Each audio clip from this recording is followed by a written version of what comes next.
This is the Tri-WG Tilt Table Redesign Project, a part of the North Dakota State University Mechanical Engineering Department. This project was mentored by Dr. Annie Tangpong and sponsored by Tri-WG, in particularly John Lindgren. The members of this group included Dawson Hayden, Erik Milender, Wyatt Kloos, and Zachary Eddy. The goal of this project was to consolidate the 3 individual tilt tables shown here and increase their load capacity from 350 to 500 pounds at a minimum, with the ideal goal being set at 750 pounds. The most notable features of the 6121 tables are the round bent tube tabletop design, varied actuation angles, and a removable footboard. With the constraints and objectives understood, design began with multiple concepts being drawn out for the bushings, tabletop, and the table support tube. With concepts selected, CAD design began, quickly followed by FEA testing on both the tabletop and footboard assemblies. This was done in order to determine if the design would withstand the minimum testing requirements set by the ANSI standard for basic safety and performance of medical equipment.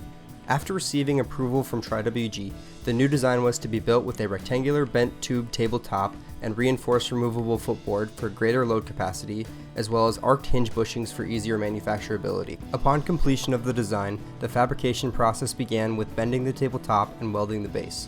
With a similar design to the original 6121 tables, many jigs could be reused, increasing the efficiency of construction. In order to comply with the ANSI standard for a table rated at 500 pounds, 3 tests were conducted, including statically loading 2,000 pounds distributed over the tabletop at the 0-degree position, 1,000 pounds being statically loaded to the footboard at the 90-degree position, and dropping 500 pounds from 6 inches above the table at the 0-degree position. According to the ANSI standard, the criteria for failure was catastrophic mechanical failure, meaning injury to the user would occur. Upon completion of the 3 initial tests, no such failures were observed, and a 4th test was conducted, dropping 750 pounds from 6 inches above the tabletop. Inspection of the table then began, and a few notable deformations were discovered.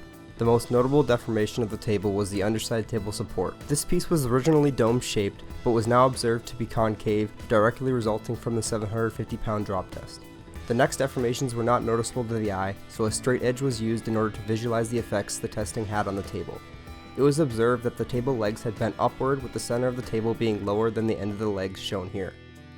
Other observations were noted, with the tabletop slightly deforming, with a max deformation of approximately 3/8 of an inch. With no catastrophic failure occurring during testing, the table passed all required testing for the load capacity of 500 pounds as well as 750 pounds. We would like to thank the NDSU Mechanical Engineering Department, Dr. Annie Tangpong, John Lindgren, and everyone at Tri-WG for their support while completing this project.